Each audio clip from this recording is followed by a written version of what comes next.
શું તમે ક્યારે વિચાર્યું છે કે આપણે દર વર્ષે જે આગ પ્રગટાવીએ છીએ એ આગ પાછળ કેટલી ભયાનક કહાની છુપાયેલી છે? એક એવી આગ જે એક બાળકને મારવા માટે સળગાવવામાં આવી હતી, પણ આશ્ચર્યની વાત એ છે, બાળક બચી ગયો અને જેને આગમાં બેસાડ્યો હતો એ પોતે જ બળી ગઈ. તો પ્રશ્ન એ છે, હોલી કેમ મનાવવામાં આવે છે? હોલિકા દહન પાછળનું સાચું રહસ્ય શું છે?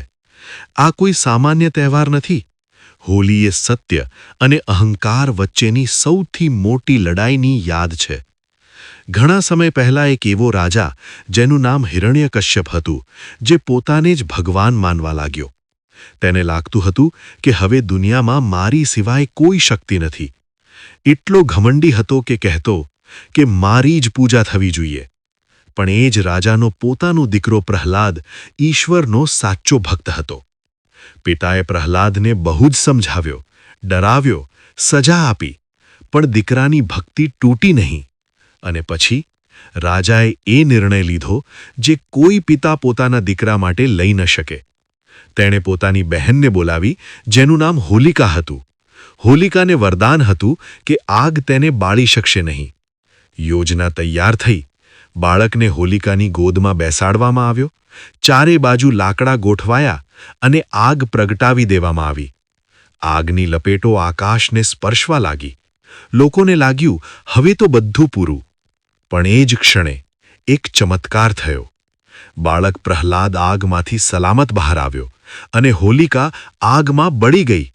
કારણ કે વરદાન અહંકાર માટે નહીં, ધર્મ માટે કામ કરે છે.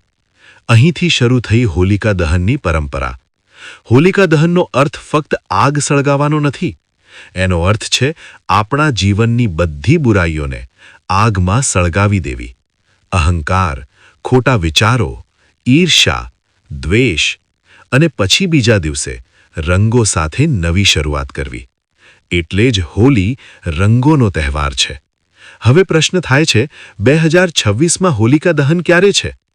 2026માં હોલિકા દહન 3 માર્ચની રાત્રે થશે અને હોલી 4 માર્ચના દિવસે મનાવવામાં આવશે.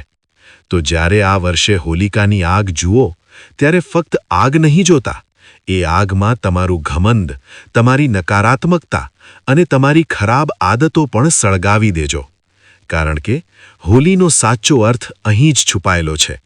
અને આવનારા નવા વિડીયો જોવા માટે અમારી ચેનલને સબસ્ક્રાઇબ કરો.